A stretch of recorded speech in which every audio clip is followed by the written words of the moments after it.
નમસ્કાર. દિવસભરના તાજા સમાચારોમાં તમારું સ્વાગત છે. તમારી સાથે હું છું પિનલગીરી ગોસ્વામી. સમાચારો વિસ્તારથી જાણીએ એ પહેલા મહત્વના સમાચારો ઉપર એક નજર. નમસ્કાર મિત્રો, આજની વિડીયોમાં વાત થશે દેશ અને દુનિયાના તાજા સમાચારની. સૌપ્રથમ હેડલાઇન્સ ઉપર નજર નાખીએ તો પીએમ મોદીના વિદેશ પ્રવાસ પાછળ 3 વર્ષમાં કેટલો ખર્ચ થયો.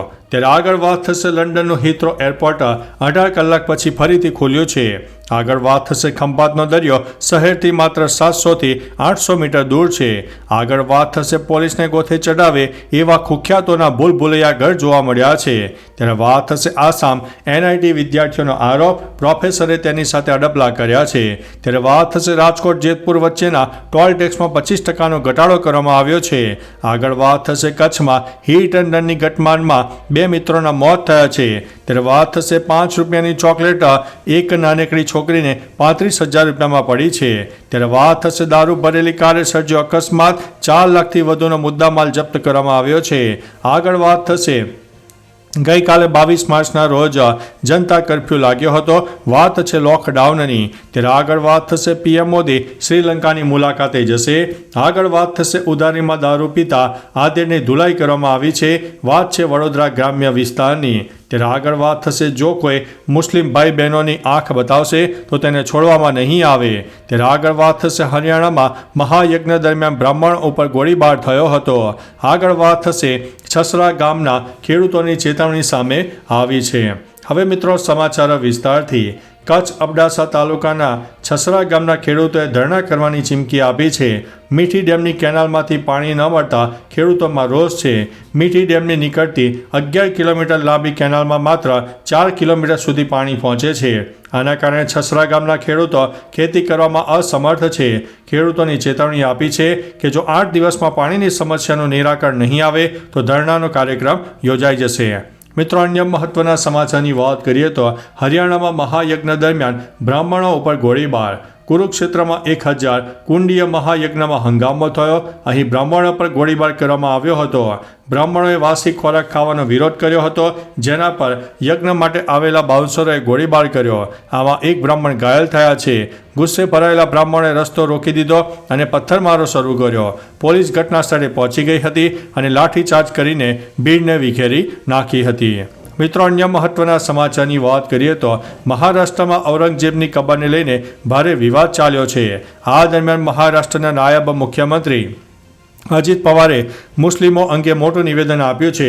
તેમણે કહ્યું હતું કે એકતા એ આપણી વાસ્તવિક શક્તિ છે. હું તમને ખાતરી આપવા માંગુ છું કે તમારો ભાઈ તમારી સાથે છે. આપણા મુસ્લિમ ભાઈઓ અને બહેનો વિરોધ કરવાની હિંમત કરનાર કોઈ પણ વ્યક્તિને છોડશે નહીં. મિત્રો, અન્ય મહત્વના સમાચારની વાત કરીએ તો ઉધારીમાં દારૂ પીતા આધેડની ધુલાઈ કરવામાં આવી છે. વડોદરા ગ્રામ્યમાં આવેલા સાવલી પોલીસ મથકમાં અચરજ પમાડે તેવો કિસ્સો સામે આવ્યો છે. ઉધારીમાં દારૂ પીતા આધેડની પિતા પુત્રએ ધુલાઈ કરી હતી અને ત્યારબાદ જાનથી મારી નાખવાની ધમકી આપી. આ ઘટના બાદ આધેડના પુત્ર અને અન્ય ચર્ચા કરવા જતાં તેમની જોડે પણ ગેરવર્તણૂક કરવામાં આવી હતી. આખરે આ મામલે આરોપી પિતા અને પુત્ર સામે ફરિયાદ નોંધવામાં આવી છે. મિત્રો, અન્ય મહત્વના સમાચારની વાત કરીએ તો પીએમ મોદી શ્રીલંકાની મુલાકાતે જશે. શ્રીલંકાના રાષ્ટ્રપતિ અનુરાગ કુમારા દિશાનાયકે શુક્રવારે માહિતી આપી હતી કે વડાપ્રધાન નરેન્દ્રભાઈ મોદી 5 એપ્રિલે શ્રીલંકાની મુલાકાત લેશે. શ્રીલંકાના મીડિયાના જણાવ્યા અનુસાર દિશાનાયકે સંસદમાં તેમના સંબોધન દરમિયાન પીએમ મોદીની મુલાકાતની તારીખની જાહેરાત કરી હતી. પીએમ મોદી સૌપ્રથમ 2 થી 4 એપ્રિલ દરમિયાન થાઇલેન્ડની મુલાકાતે જવાના છે, જ્યાં તેઓ બેંકોકમાં 6ઠા બિમ્સ્ટેક સમિટનો ભાગ બનનારા છે. મિત્રો, અન્ય મહત્વના સમાચારની વાત કરીએ તો ગઈકાલે 22 માર્ચના રોજ કર્ફ્યુ લાગવામાં આવ્યો હતો. વાત છે ભૂતકાળની. 22 માર્ચ 2020ના રોજ ભારતમાં 1 દિવસનો જનતા કર્ફ્યુ લાદવામાં આવ્યો. કોરોના મહામારીના વધતા પ્રકોપને રોકવા પીએમ મોદીએ દેશવાસીઓને સવારે 7 વાગ્યાથી રાત્રે 9 વાગ્યા સુધી પોતાના ઘરમાં રહેવાની અપીલ કરી. આ જાહેર કર્ફ્યુ સ્વૈચ્છિક હતો, જેને લોકો માટે અને લોકો દ્વારા લાદવામાં આવેલ કર્ફ્યુ કહેવામાં આવતો હતો. આ મહામારી સામે પ્રતિકાત્મક અને મહત્વપૂર્ણ પગલું હતું. મિત્રો, અન્ય મહત્વના સમાચારની વાત કરીએ તો દારૂ ભરેલી કારે સર્જ્યો છે અકસ્માત. 4 લાખથી વધુનો મુદ્દામાલ જપ્ત કરવામાં આવ્યો છે. ગુજરાતમાં અસામાજિક તત્વોને અટકાવવા માટે પોલીસે લાલાક કરી છે તે વચ્ચે ચોંકાવનારી ઘટના બની છે. દારૂ ભરેલી કારનો બીજા વાહનો સાથે અકસ્માત સર્જાયો હતો. બોડકદેવમાં બુટલેગર અને પોલીસ વચ્ચે ફિલ્મી દ્રશ્યો સર્જાયા હતા.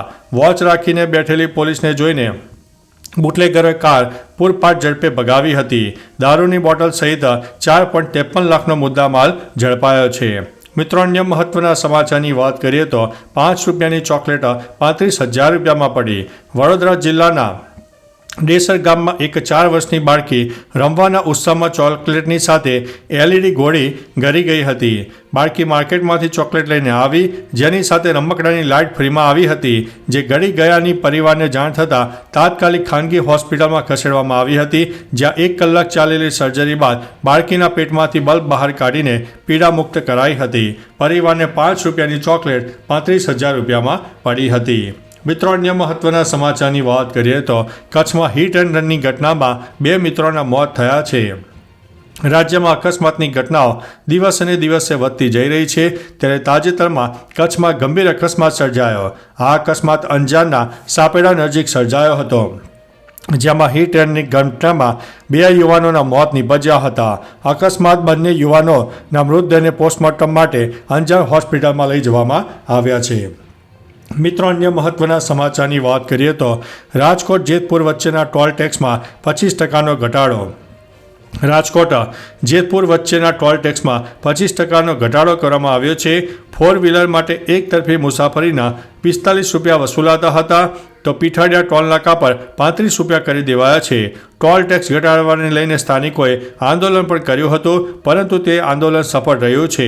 ભરૂડી ટોલ ટેક્સમાં કોઈ ઘટાડો કરવામાં આવ્યો નથી. ગોંડલના ભરૂડી ટોલ નાકા પર 45 રૂપિયા વસૂલાશે.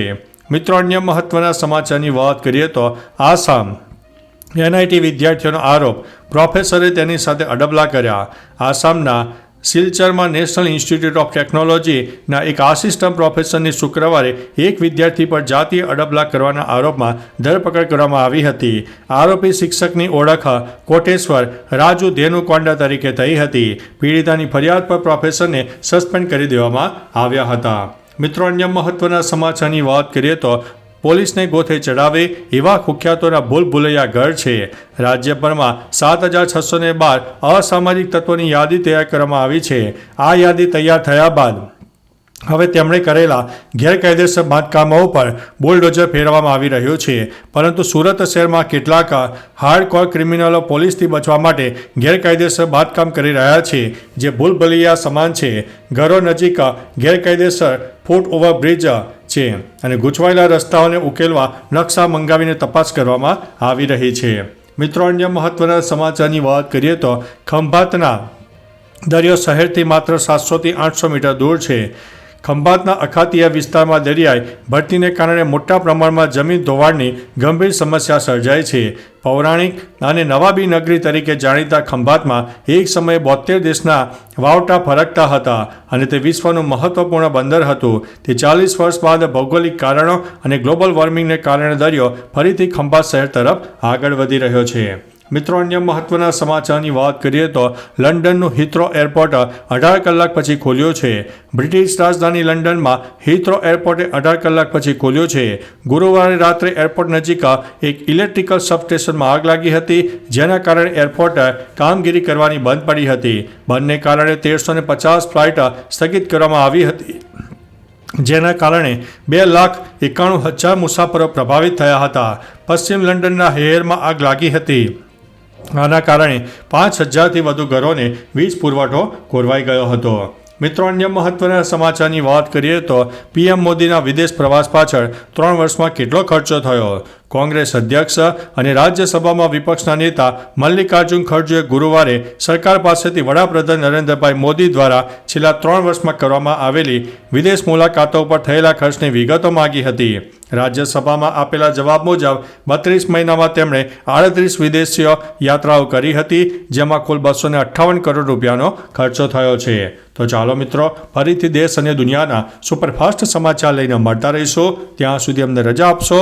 નમસ્તે.